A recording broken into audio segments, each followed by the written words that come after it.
예레미야 31장 31절부터 34절까지 그리고 누가복음 22장 20절 이렇게 두 군데를 보겠습니다. 예레미야 31장 31절부터 34절 보라 날이 이르리니 내가 이스라엘 집과 유다 집에 새 언약을 세우리니 나 여호와의 말이라. 이 언약은 내가 그들의 조상들의 손을 잡고 애굽 땅에서 인도하여 내던 날에 세운 것과 같지 아니할 것은 내가 그들의 남편이 되었어도 그들이 내 언약을 깨뜨렸음이라. 나 여호와의 말이라. 그러나 그날 후에 내가 이스라엘 집에 세울 언약은 이러하니 곧 내가 나의 법을 그들의 속에 두며 그들의 마음에 기록하여 나는 그들의 하나님이 되고 그들은 내 백성이 될 것이라. 나 여호와의 말이니라. 그들이 다시는 서로 이웃과 형제를 가리켜 너는 여호와를 알라 하지 아니하리니 이는 작은 자로부터 큰 자까지 다 나를 알미니라. 나 여호와의 말이니라. 이는 내가 그들의 죄악을 사하고 다시는 그 죄를 기억지 아니하리라. 네, 그리고 우리 누가복음 22장 20절 저녁 먹은 후에 잔도 역시 이와 같이 하여 가라사대 이 잔은 내 피로 세우는 새 언약이니 곧 너희를 위하여 흘리는 것이라.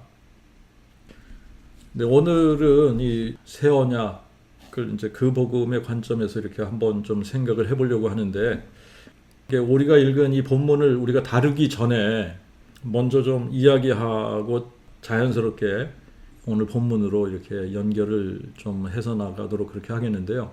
자, 저도 성경에서 말씀하고 있는 그 복음을 깨닫기 전에 기독교의 하나님이 삼위일체 하나님이라고 믿었고 그렇게 가르쳤던 사람입니다. 그런데 성경에서 계시해주고 있는 그 복음을 깨닫고 그 복음을 마음에 믿게 되면서부터 성경이 그 복음으로 다시 보이기 시작을 한 거예요. 그 복음을 깨닫고 나서 성경을 읽으면 읽을수록 성경은 삼위일체가 아니라 한 분 하나님을 계시해주고 있다. 한 분 하나님을 계시해주고 한 분 하나님을 가르치고 있다는 것을 깨닫게 된 거예요. 예수님은 자신이 알파와 오메가요, 시작과 끝이고 처음과 나중이요, 이제도 있고 전에도 있었고 장차 올 자요, 전능자시고 다윗의 뿌리요 자손이라고 친히 말씀하셨어요.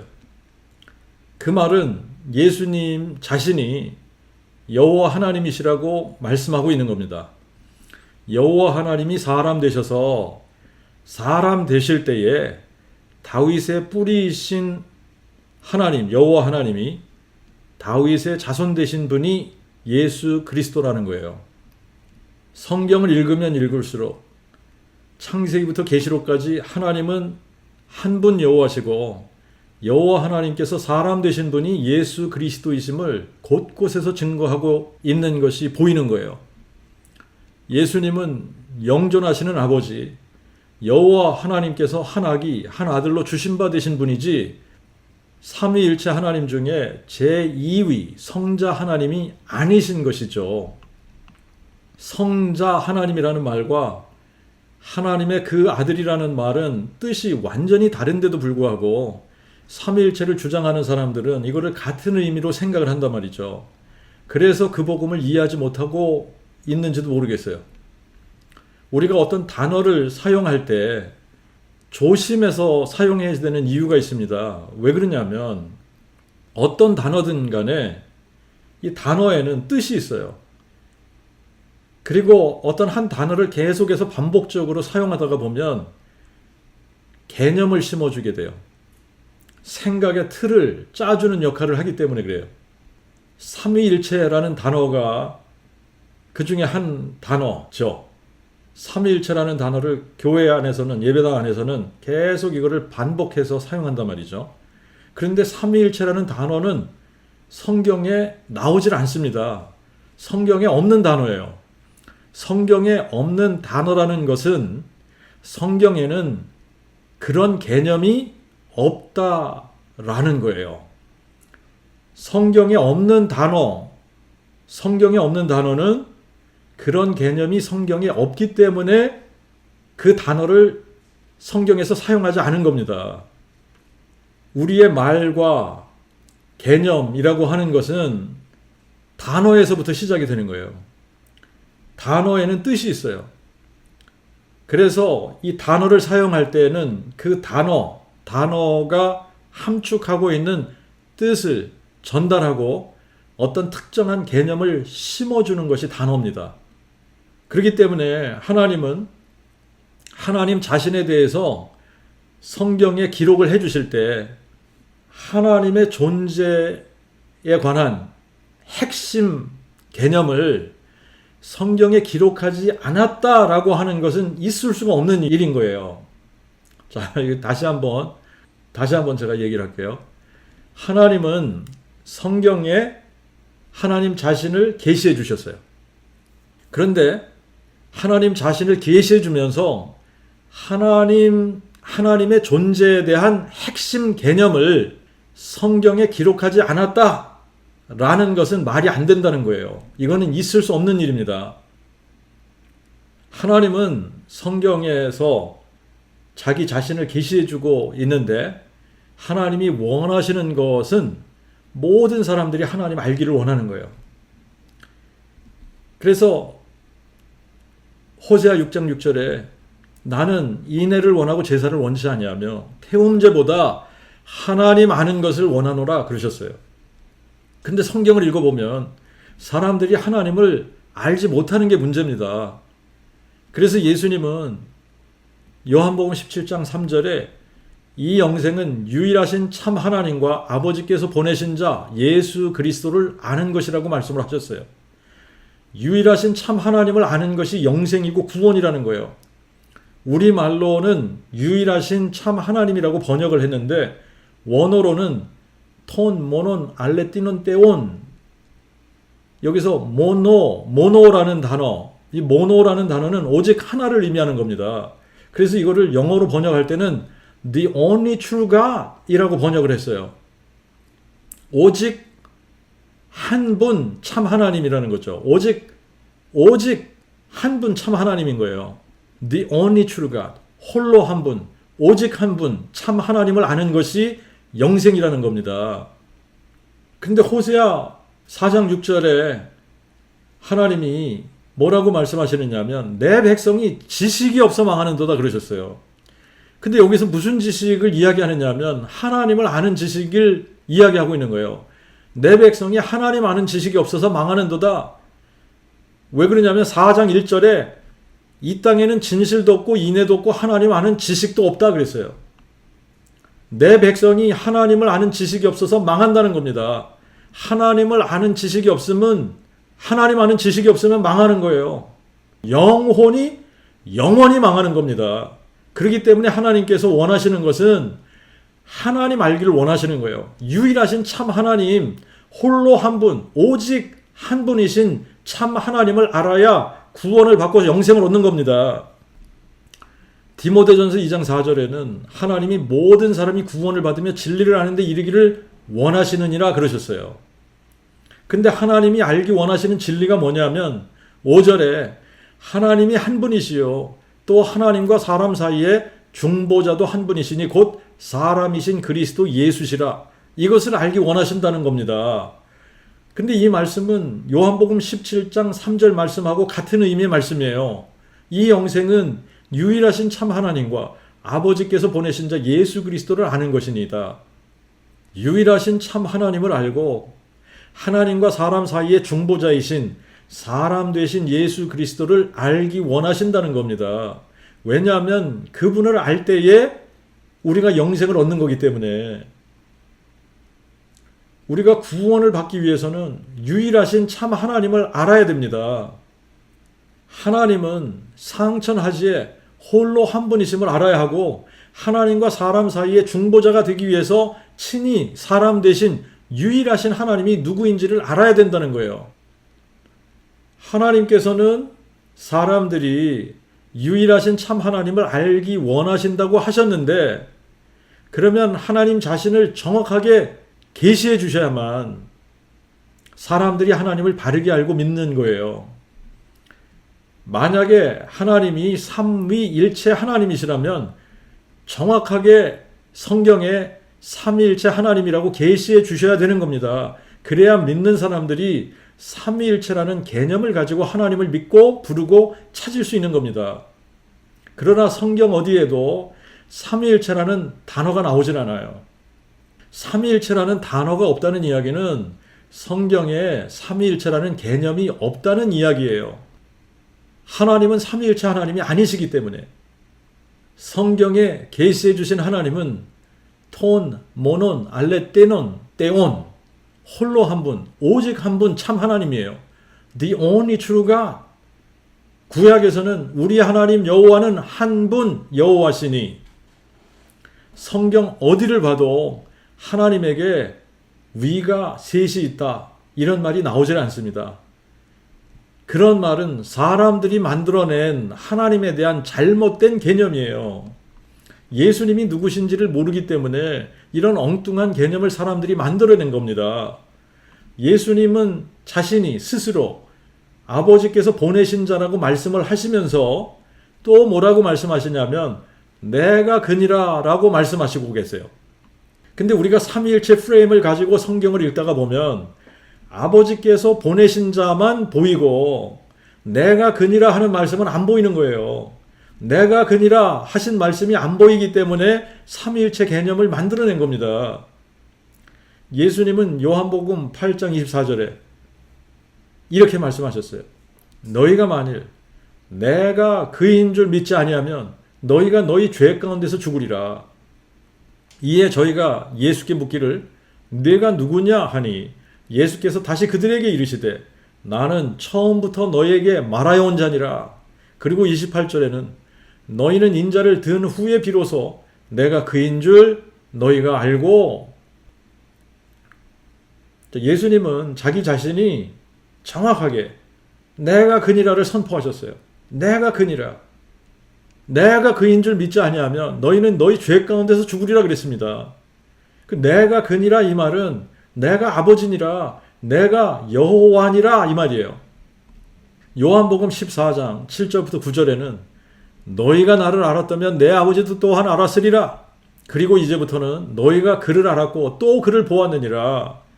빌립이 예수께 구하되 주여 아버지를 우리에게 보여주옵소서 그러면 족하겠나이다 하니 예수께서 이르시되 빌립아 내가 이렇게 오래 너희와 함께 있었으되 네가 나를 알지 못하느냐? 나를 본 자는 아버지를 보았거늘 그런데 너는 어찌하여 아버지를 보이라 하느냐? 무슨 말씀입니까? 내가 아버지야 라고 말씀하시는 거예요. 나와 아버지는 하나야 라고 말씀하시는 겁니다.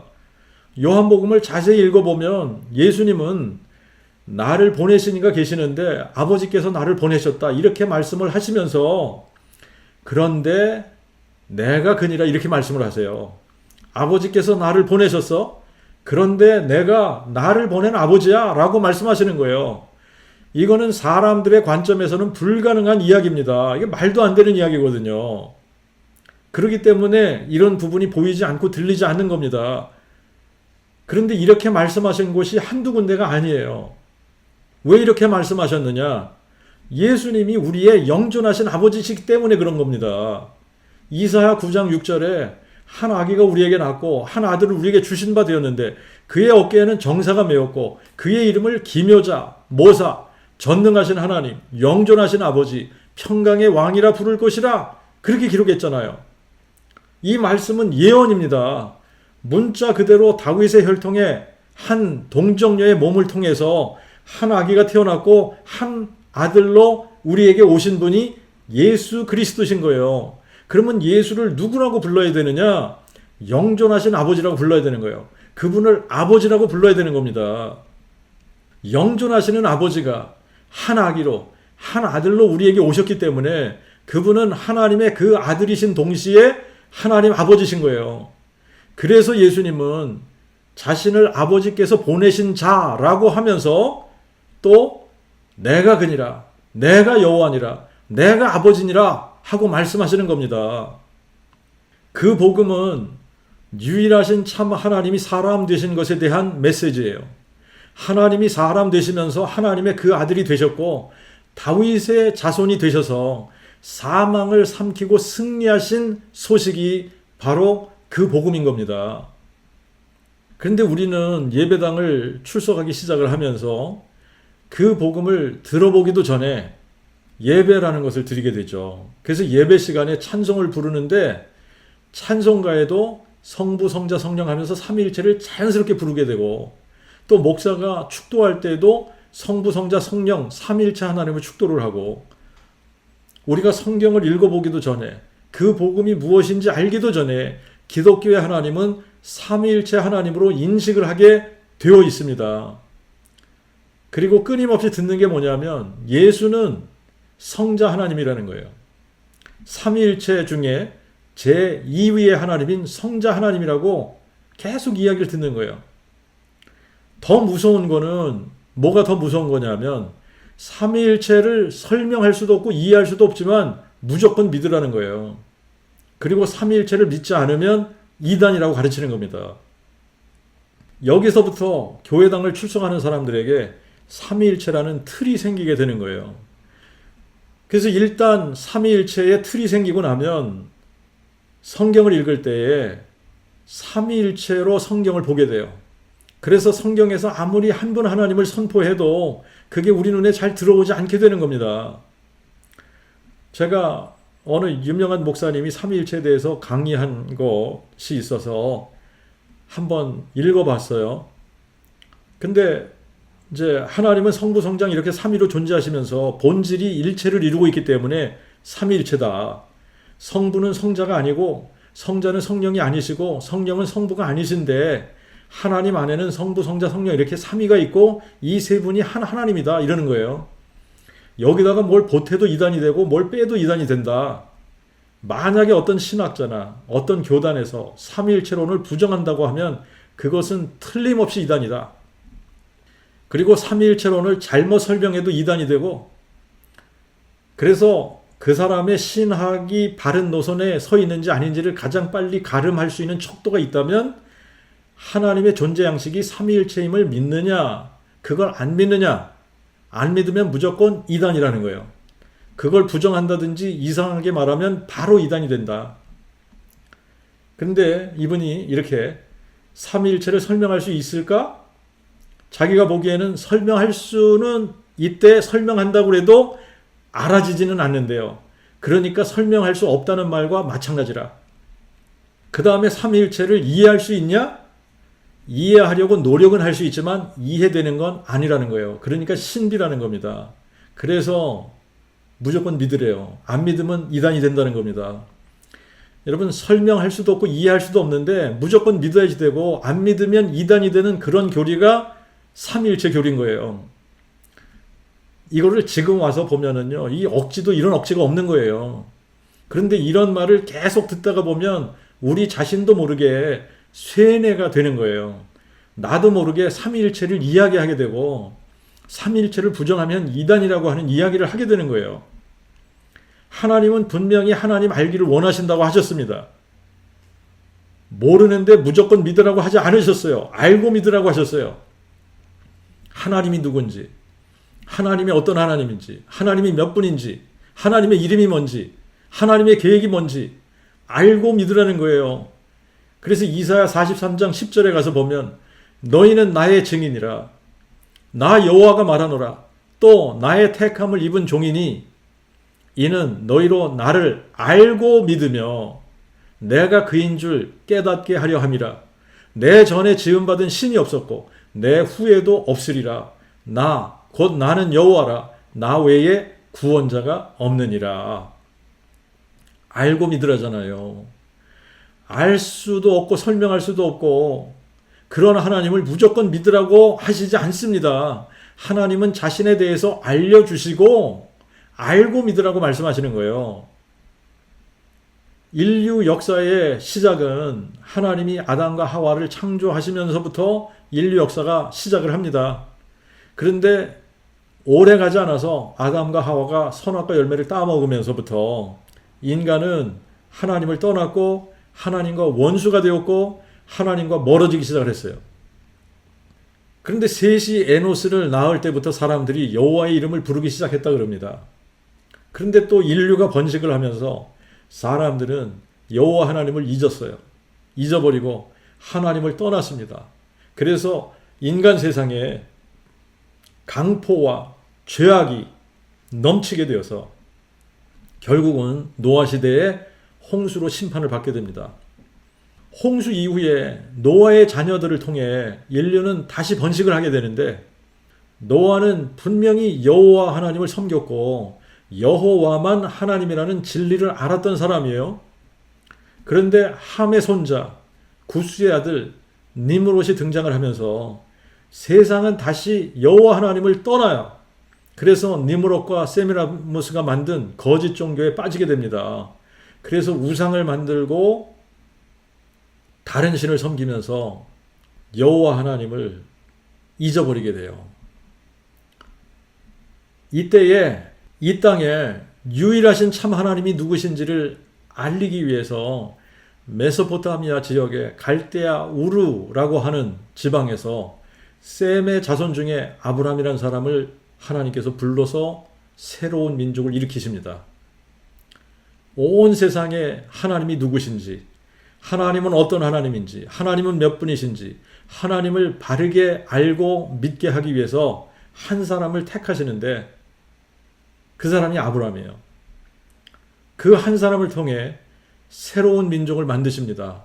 그래서 그 민족을 통해 하나님 자신이 사람이 되어 이 땅에 오셔서 인류의 죄의 문제를 해결해 주시고, 사람들로 하여금 하나님, 유일하신 참 하나님을 바르게 알고 믿을 수 있게 자신을 계시해 주기 시작을 하시는 거예요.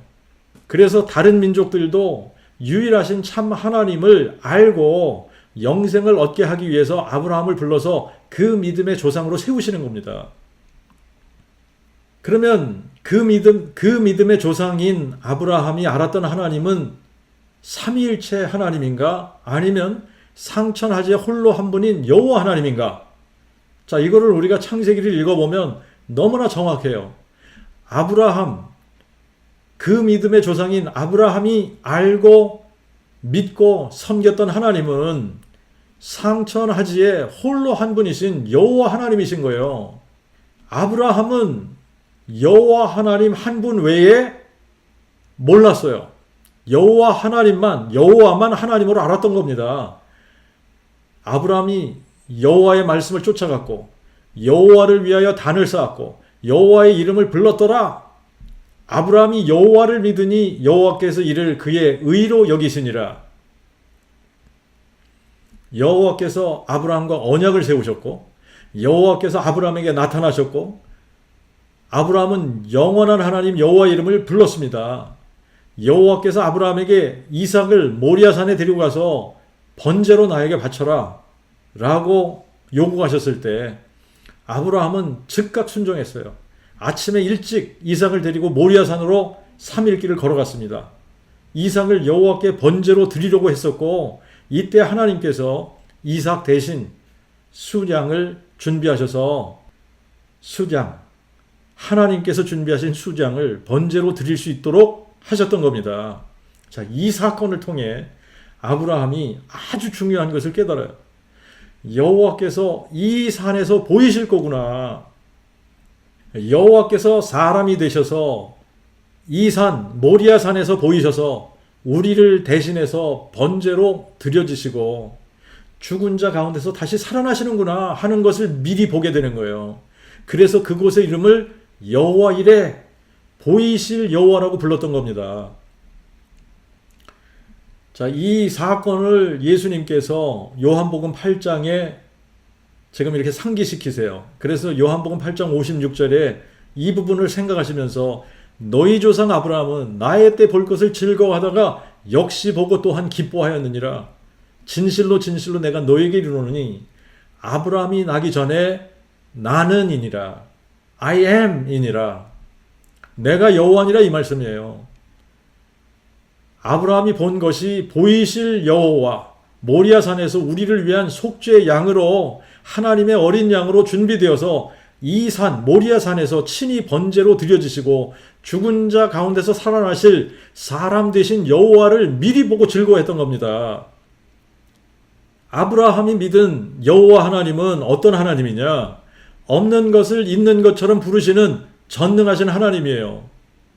아브라함이 믿은 여호와 하나님은 어떤 하나님이냐? 죽은 자를 살리시는 하나님이에요. 부활의 하나님을 믿었던 겁니다. 그래서 이삭을 번제로 바치라고 하셨을 때에도 주저하지 않았어요. 이삭을 모리아산으로 데려가서 번제로 드리면 여호와 하나님께서 이삭을 반드시 다시 살리실 것이다 라고 믿었습니다. 아브라함에게 보여주셨던 것처럼 2000년 후에 여호와 하나님이 친히 사람이 되셔서 아브라함이 이삭을 바치려고 했던 그 산 모리아산에서 여호와 하나님이 친히 보이신 거예요. 하나님의 어린 양으로 보이셔서 인류를 위한 완전한 속죄 제사를 단번에 드리시고 죽은 자 가운데서 부활하셔서 아브라함이 예언했던 여호와 이레를 성취하셨던 겁니다. 이삭과 야곱 그리고 요셉 그들이 알고 믿고 섬겼던 하나님은 여호와 하나님이에요. 여호와 하나님. 그래서 여호와 하나님은 나는 너희 조상의 하나님, 아브라함의 하나님이요, 이삭의 하나님이요, 야곱의 하나님이라고 말씀하시는 겁니다. 모세에게 나타나신 하나님도 여호와 하나님이세요. 여호와 한 분 외에 신이 없다는 것을 누누이 강조하십니다. 애굽 땅에 재앙을 내리시면서도 이로 인하여 나를 여호와인 줄 알리라. 너희가 나를 여호와인 줄 알게 하려 함이니라. 이런 말씀을 계속 반복해서 하세요. 모세에게는 하나님의 이름과 또 하나님의 이름이 의미하고 있는 것도 가르쳐 주십니다. 모세에게 가르쳐 주신 하나님의 이름이 I am 이라는 거예요. I am. 나는 이다. 라는 이름이에요. 그런데 하나님께서 너희가 나를 부를 때는 나는 그렇게 부르지 말고 그는이라고 3인칭으로 부르라는 거예요. 이거를 어떻게 발음하느냐. 이제 우리 성경에는 여호와 이렇게 번역을 했습니다. 그런데 그 어떤 유대인 학자에 의하면 여호와라고 발음을 한다는 거예요. 자, 이게 3인칭 단수예요. He is, He was, He is to come 이런 의미를 가지고 있습니다. 자, 이거는 그분이 모든 것의 근원이라는 의미예요. 그분이 시작이고 그분이 끝이라는 말입니다. 그분이 영원하신 분이라는 얘기예요. 만물이 그에게서 나오고 그로 말미암고 그에게로 돌아간다는 의미입니다. 그분은 이제도 계시고 전에도 계셨고 장차 계실 자예요. 모세에게 여호와 하나님께서 율법을 주시면서 계속 강조하셨던 게 뭐냐면 여호와 외에 다른 신들을 두지 말라는 겁니다. 여호와 한 분 외에 다른 신에게 희생을 드리는 자를 너는 진멸하라 그러셨어요. 그리고 또 모세에게 제사 제도와 절기에 대해서도 알려주시면서 하나님께서 계획하신 일들이 여호와의 절기 속에 어떻게 예정이 되었는지도 알려주시고 제사 제도를 통해 아브라함에게 알려주셨던 것처럼 성막과 성전 그리고 성소와 지성소와 법궤와 또 성소에 쓰이는 모든 기물들을 통해 여호와 하나님이 사람 되셔서 우리 가운데 장막을 치시고 자신이 친히 성전 되시고 자신이 친히 속죄 제물이 되시고 자신이 친히 제사장이 되셔서 인류를 위한 완전한 제사를 단번에 드리실 것을 보여주셨던 겁니다. 그러면서 끊임없이 하신 말씀이 뭐냐? 여호와는 하나님이시요 그 외에 다른 신이 없다. 이거를 계속 반복하십니다. 오직 여호와는 하나님이시요 다른 신이 없는 줄을 알라라는 겁니다. 그리고 이것을 마음에 새기래요. 그래서 십계명에도 너는 내 앞에 다른 신을 두지 말라는 겁니다. 이스라엘의 하나님 여호와는 한 분 여호와시기 때문에 마음을 다하고 성품을 다하고 힘을 다해 여호와 하나님을 사랑하라고 요구하십니다. 왜냐하면 여호와만 하나님이시고 그 외에는 신이 없기 때문에. 이렇게 율법을 제정해 주시고 출애굽기 24장에서 하나님께서 이스라엘 백성들하고 언약을 맺으세요. 시내산 밑에서 이스라엘 백성들하고 언약을 맺으시는데 짐승을 잡아서 태움제와 화목제를 드리고 짐승의 피를 취해서 반은 단 위에 뿌리고 그리고 언약책을 가져다가 백성들에게 낭독을 해서 들려줍니다. 그러니까 이 언약의 내용을 들은 백성들이 여호와의 모든 말씀을 우리가 행하고 순종하겠나이다 이렇게 약속을 합니다. 자, 그래서 나머지 피를 백성들에게 뿌리면서 이 모든 말씀에 대하여 여호와께서 너희와 세운 언약의 피니라 그러면서 하나님과 이스라엘 백성들 사이에 언약이 맺어지는 거예요. 이것을 오늘 본문 예레미야 31장 32절에 보면 이 언약은 내가 그들의 조상들의 손을 잡고 애굽 땅에서 인도하여 내던 날에 세운 것과 같지 아니할 것은 내가 그들의 남편이 되었어도 그들이 내 언약을 깨뜨렸음이라 나 여호와의 말이라. 여기서 말하고 있는 이 언약이 바로 출애굽기 24장에 나오는 하나님과 이스라엘 사이에 세운 언약인 거예요. 율법을 제정해 주시고 여호와는 이스라엘의 하나님이 되시고 이스라엘은 여호와의 모든 말씀을 행하고 순종하겠나이다 약속을 하면서 이스라엘은 여호와 하나님의 백성이 된다는 그런 언약을 한 거예요. 나는 그들의 하나님이 되고 그들은 내 백성이 되리라. 이게 언약의 핵심입니다. 근데 우리가 구약 성경을 읽어보면 이스라엘 백성들이 출애굽해서 하나님과 언약을 맺자마자 모세가 10계명 돌판을 받기 위해서 산에 올라갔잖아요. 40일을 있다가 내려왔는데 그 40일 만에 이미 맛이 가버렸습니다. 언약을 파괴하고 자기들을 위해서 금송아지를 만들고 이때부터 시작해서 광야 시대, 사사 시대, 왕정 시대를 지나면서 끊임없이 하나님을 배반하고 언약을 파괴했습니다. 하나님 자신을 아무리 계시해 보여주셔도 그때뿐이에요. 시간이 지나면 하나님이 누군지를 알지를 못해요. 그래서 다른 신들을 섬기는 겁니다. 바알을 하나님이라고 하고 그모스를 하나님이라고 그러고 밀검을 섬기고 몰렉에게 제사를 드리고 아세라, 아스다롯을 여신으로 섬기고 각종 우상들을 자기들의 신으로 섬기는 거예요. 그래서 엘리야 시대에는 엘리야가 바알의 선지자 450명을 갈멜산으로 불러내요. 그래서 바알이 진짜 하나님인지 여호와가 진짜 하나님인지 자기들의 하나님의 이름을 불러서 불로 응답하는 신이 진짜 하나님이다. 그러면서 한판 승부를 가리게 됩니다. 바알의 선지자들이 450명이나 되니까 먼저 바알에게 제사를 드리고 바알의 이름을 부르라 그래요. 그래서 바알의 제사장들이 바알에게 번제를 드리면서 아무리 바알의 이름을 불러도 응답이 없습니다. 그러니까 엘리야가 조롱을 해요. 더 큰 소리로 불러라. 저가 묵상하고 있는지 혹 잠깐 나갔는지 길을 행하는지 아니면 잠들어서 깨워야 하는지. 그러니까 바알의 선지자들이 더 큰 소리로 부르고 피가 흐르기까지 칼과 창으로 자기들의 몸을 상하게 하면서 바알의 이름을 부릅니다만 아무리 불러도 바알이 응답하지 않는 거예요. 그래서 이제는 엘리야가 백성들을 모아놓고 무너진 여호와의 단을 수축합니다. 돌로 단을 쌓고 주변으로 도랑을 만들어요. 그래서 나무를 버리고 송아지를 토막내서 나무 위에 올려놓고 통 넷에다가 물을 채워서 태움제물과 나무 위에 부으라고 합니다. 물을 부으니까 물이 단으로 흘러서 도랑에 물이 차게 돼요. 그러니까 도랑에 물이 가득 차기까지 3번을 갖다 부으라고 합니다. 자, 그리고 엘리야가 이렇게 기도하는 거예요. 아브라함과 이삭과 이스라엘의 하나님 여호와여, 주께서 이스라엘 중에서 하나님이 되심과 제가 주의 종이 됨과 제가 주의 말씀대로 이 모든 일을 행하는 것을 알게 하옵소서. 여호와여, 내게 응답하옵소서. 내게 응답하옵소서. 이 백성으로 주 여호와는 하나님이신 것을 알게 하옵시고 주께서 저희의 마음을 돌이켜 주옵소서 하고 기도하는데 여호와의 불이 내려온 거예요. 여호와께서 불로 태움제물과 나무와 돌과 흙을 다 태워버리고 도랑의 물을 다 태워버렸어요. 자, 이때 모든 백성이 이것을 보면서 엎드렸습니다. 엎드리면서 외친 말이 뭐냐면 여호와 그는 하나님이시로다. 여호와 그는 하나님이시로다. 근데 이게 오래가지 못하는 거예요. 여러분, 이 싸움은 그때나 지금이나 계속되고 있다는 거 아십니까? 사람들은 하나님을 제대로 알지 못하고 있어요.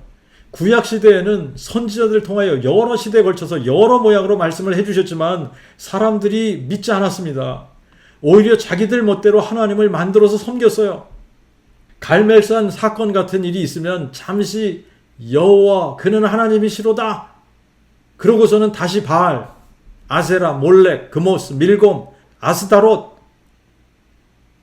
그래서 여호와께서 이렇게 말씀을 하시는 거예요. 나 여호와가 말하노니 너희는 소송을 일으키라.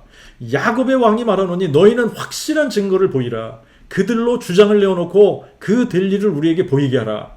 또 그들로 이전 일에 어떠한 것도 보이게 하여 우리로 연구하여 그 결국을 알게 하라. 혹은 장래사를 보이며 미래일을 진술하게 하라. 그러면 너희가 신들임을 우리가 알리라.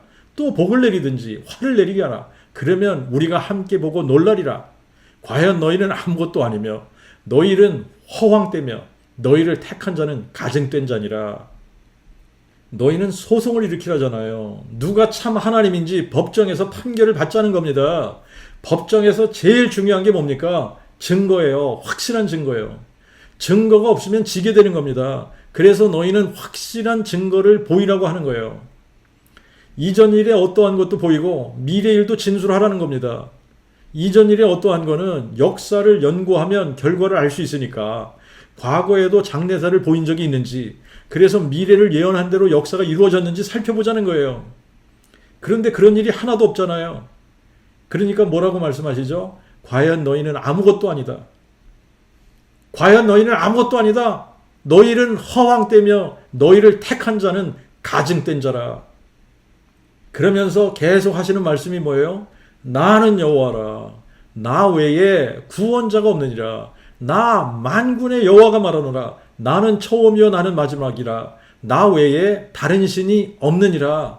나는 만물을 지은 여호와라. 내가 홀로 하늘을 펴고 땅을 베풀었을 때 누가 나와 함께 있었느냐? 나는 여호와라. 나 외에 다른 이가 없나니 나밖에 신이 없느니라. 나는 여호와라. 다른 이가 없느니라. 이걸 수도 없이 말씀하시잖아요. 그러니까 유일하신 참 하나님은 여호와 한 분이시고 그 외에는 없는 겁니다. 여호와 하나님이 기묘자 모사이시고 여호와 하나님이 전능하신 하나님이시고 여호와 하나님이 영존하신 아버지시고 여호와 하나님이 평강의 왕이시고 여호와 하나님이 다윗의 뿌리이신 거예요. 그런데 영존하신 아버지시고 다윗의 뿌리이신 여호와 하나님이 처녀의 몸을 통해 한 아기로 한 아들로 나셔서 우리와 함께 장막을 치시겠다고 약속을 하신 겁니다. 약속하신 대로 한 아기로 한 아들로 오신 분이 누구냐? 예수 그리스도신 거예요. 자, 오늘 본문을 다시 한번 가서 읽어보겠습니다. 보라, 날이 이르리니 내가 이스라엘 집과 유다 집에 새 언약을 세우리니 나 여호와의 말이라. 이 언약은 내가 그들의 조상들의 손을 잡고 애굽 땅에서 인도하여 내던 날에 세운 것과 같지 아니할 것은 내가 그들의 남편이 되었어도 그들이 내 언약을 깨뜨렸음이라. 나 여호와의 말이라. 그러나 그날 후에 내가 이스라엘의 집과 세울 언약은 이러하니 내가 나의 법을 그들의 속에 두며 그들의 마음에 기록하여 나는 그들의 하나님이 되고 그들은 내 백성이 될 것이라. 나 여호와의 말이라. 그들이 다시는 서로 이웃과 형제들을 가리켜 너는 여호와를 알라 하지 아니하리니 이는 작은 자로부터 큰 자까지 다 나를 알미니라. 나 여호와의 말이라. 이는 내가 그들의 죄악을 사하고 다시는 그 죄를 기억지 아니하리라. 새 언약이라는 것은 모세를 통해 시내산에 세우셨던 첫 번째 언약이 흠이 있고 불완전했기 때문에 그 첫 언약을 대체하는 거예요. 여호와 하나님이 이스라엘 백성을 애굽 땅에서 인도하여 내셔서 시내산 밑에서 율법을 읽어주시고 이스라엘 백성들이 그것을 지키고 순종하겠다고 약속을 해서 짐승의 피로 언약을 맺었습니다. 이 언약을 통해서 여호와는 이스라엘의 하나님이 되고 이스라엘은 여호와 하나님의 백성이 될 것을 약속했는데 이스라엘 백성들이 여호와를 버리고 이방신들을 섬기면서 이 언약이 깨진 거예요. 그래서 여호와 하나님이 새 언약을 세우시겠다고 약속하시는 게 예레미야 31장 31절부터 34절 말씀입니다. 보라, 날이 이르리니 내가 이스라엘의 집과 유다 집에 새 언약을 세우리니 나 여호와의 말이라. 날이 이르면 여호와께서 이스라엘 집과 유다 집에 새 언약을 세우시겠대요. 새 언약을 세우시겠다. 그런데 마태복음 26장, 마가복음 14장, 누가복음 22장에 보면 새 언약, 우리가 읽은 누가복음 22장을 보면 저녁 먹은 후에, 이게 마지막 만찬이죠. 6월절 만찬입니다. 제자들과 이 마지막 6월절 만찬을 하시면서 저녁 먹은 후에 잔도 역시 이와 같이 하여 가라사대 이 잔은 내 피로 세우는 새 언약이니 곧 너희를 위하여 흘리는 것이라. 구약 시대에는 언약을 맺을 때 어떻게 언약을 맺느냐 하면 언약의 내용을 짐승 가죽 껍데기에다가 하든가 아니면은 돌 같은 데다가 하든가 언약의 내용을 쓰는 겁니다. 그리고 짐승을 쪼개요. 그래서 마주대하게 합니다. 이렇게 짐승을 쪼개고 마주대하고 언약을 맺는 사람들이 언약의 내용을 읽고 그 쪼갠 짐승 사이를 지나는 거예요. 그래서 언약을 히브리 말로 뭐라고 그러냐면 베리트라고 하는데, 이 베리트라는 말은 쪼개다 이런 의미가 있는 거예요. 영어로는 cut, 쪼개다.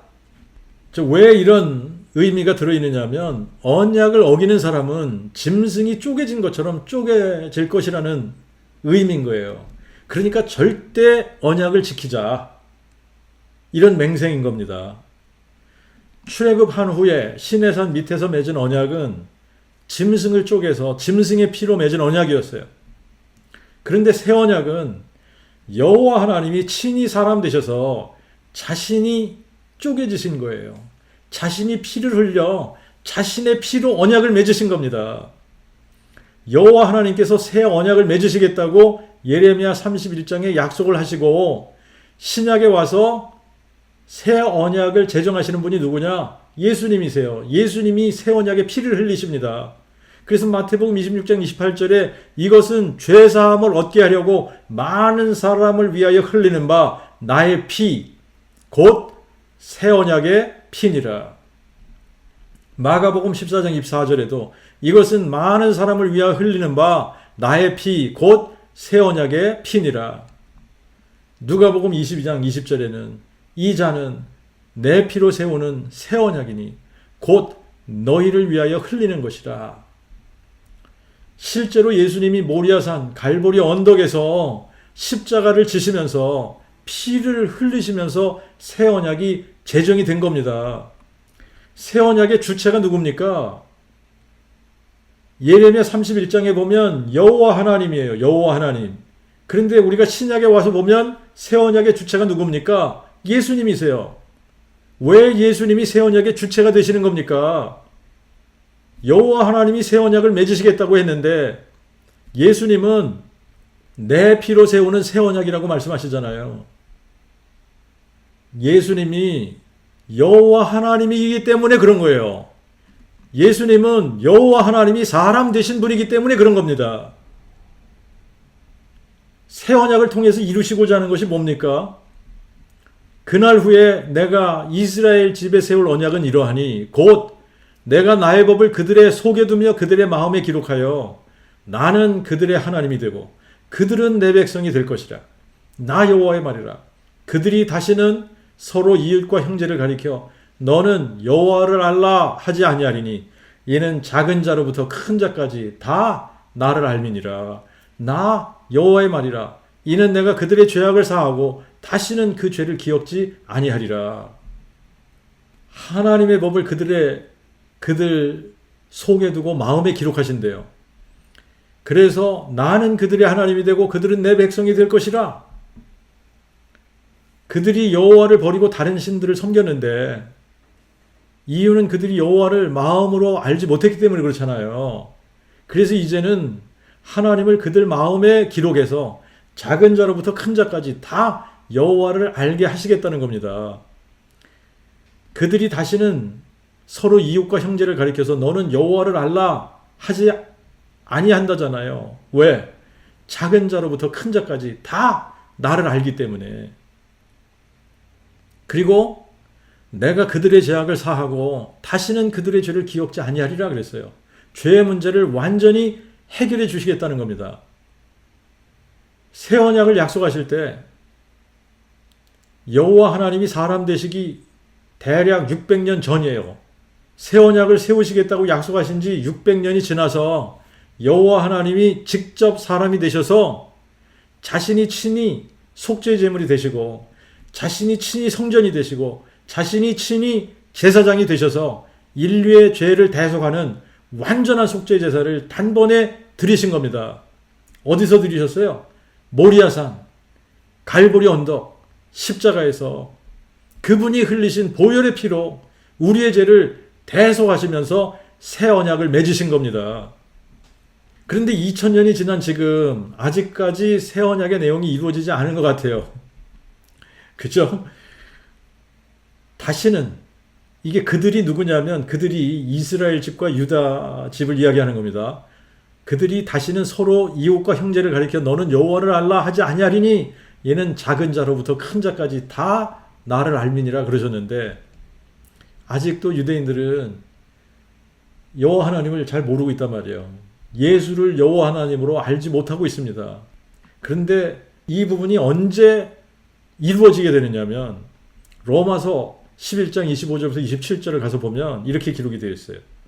형제들아 너희가 지혜에 있다고 스스로 자만치 않도록 이 비밀을 너희가 모르기를 원치 아니하노니 곧 이방인의 충만한 수가 들어오기까지 이스라엘의 일부가 완악하게 된 것이라. 그리하여 온 이스라엘이 구원함을 받으리니 기록된 바 구원자가 시온에서 나오사 곧 야곱에게서 경건치 않은 것들을 제하시겠고 내가 저희 죄를 사할 때에 저희를 위한 내 언약이 이것이라 함과 같으니라. 자, 그러니까 이 지금 새 언약이 성취된 이스라엘과 유다 백성들에게 성취되는 때가 언제냐? 이방인의 충만한 수가 들어오고 난 다음이라는 거예요.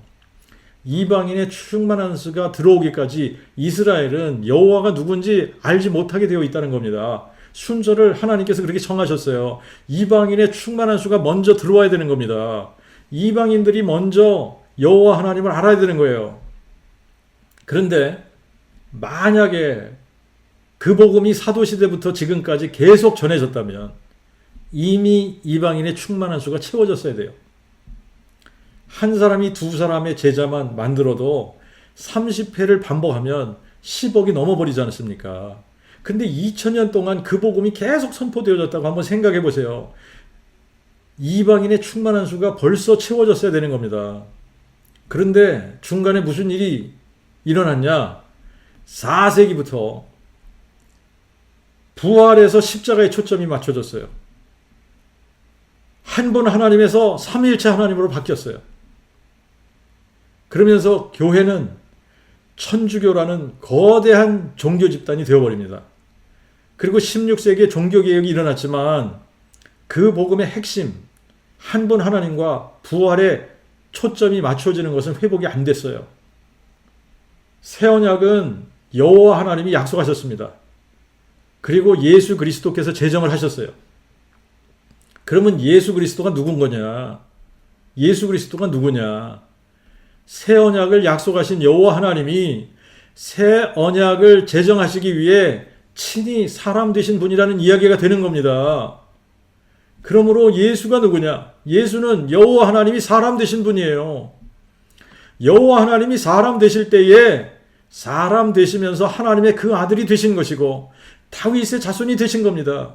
그래서 이 영생은 유일하신 참 하나님과 아버지께서 보내신 자 예수 그리스도를 아는 것이라고 말씀하신 거예요.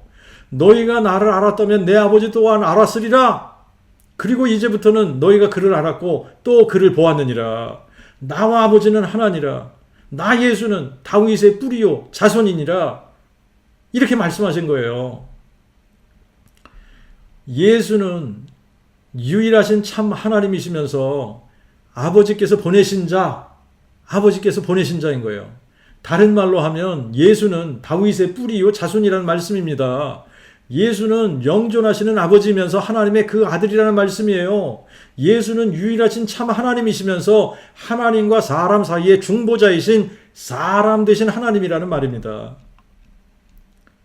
그러니까 우리가 믿는 하나님은 사람 되신 하나님을 믿는 거예요. 사람 되셔서 새 언약의 피를 흘려주시고 죽은 자 가운데서 부활하신 것을 마음에 믿으면 우리는 하나님의 자녀가 되고 하나님은 우리 하나님이 되시는 거예요.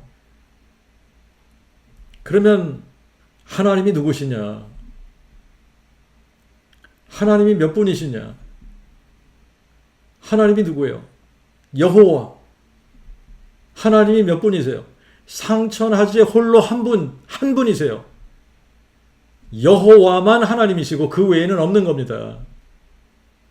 그런데 예수는 누굽니까? 여호와 하나님이 사람 되신 분이에요. 그래서 바울은 디모데전서 3장 16절에 이렇게 감탄을 터뜨리는 거예요. 크도다 경건의 비밀이요. 그렇지 않다는 이가 없도다. 하나님이 육신으로 나타나신 바 되시고, 그러니까 성경에서 계시해 주시는 하나님이 누구냐? 여호와 하나님이시잖아요. 여호와는 몇 분이시냐? 한 분이시잖아요. 그러므로 하나님이 육신으로 나타나셨다면 여호와 하나님이 육신으로 나타나신 겁니다. 성자 하나님이라는 신은 존재하지 않는 신이고, 신학이라는 사람들이 만든 학문에서 사람들이 만들어낸 신이지 성경에서 계시해 주시는 신이 아닌 겁니다. 선지자들이 알고 믿었던 하나님은 여호와 한 분이시고, 사도들이 알고 믿었던 하나님 역시 여호와 한 분이신 거예요. 그러므로 바울이 하나님이 육신으로 나타나신 바 되시고 하니 말은 여호와 하나님이 육신으로 나타나신 바 되셨다는 말입니다. 로마서 9장 5절에는 그리스도는 만물 위에 계셔서 세세에 찬송받으실 하나님이시라 아멘 그랬어요. 빌립보서 2장 6절 7절에는 그리스도는 근본 하나님의 본체시나 하나님과 동등됨을 취할 것으로 여기지 아니하시고 오히려 자기를 비워 종의 형체를 가져 사람들과 같이 만들어지셨다라고 기록하고 있습니다. 하나님은 한 분이시고 여호와만 하나님이시기 때문에 예수는 여호와 하나님이 사람으로 만들어지신 분이신 거예요. 성경에 하나님 아버지와 주 예수 그리스도라는 표현 자주 등장합니다. 하나님 아버지와 주 예수 그리스도. 하나님이 사람 되신 것을 강조하는 표현이에요. 하나님 아버지와 주 예수 그리스도가 나올 때마다 다윗의 뿌리요 자손이신 예수를 대입하면 돼요. 나 예수는 다윗의 뿌리요 자손이니 나 예수는 하나님 아버지시면서 아버지께서 보내신 자 주 예수 그리스도시라는 거예요. 자, 이것을 깨달았던 사도들은 예수님을 향해 나의 주 나의 하나님이라고 고백을 했습니다. 자, 그 고백은 예수님을 여호와 하나님이라고 고백한 거예요. 예수님은 우리와 함께 하시는 임마누엘이 되어주시고 우리의 죄를 해결해 주시고 우리에게 영원한 생명을 주셔서 우리를 하나님의 백성 삼으시고 또 자신이 우리의 하나님 되어주시기 위해서 친히 사람이 되셔서 새 언약에 피를 흘려주셔서 이 새 언약을 제정해 주신 상천하지에 홀로 한 분 여호와 하나님이신 겁니다. 기도하겠습니다.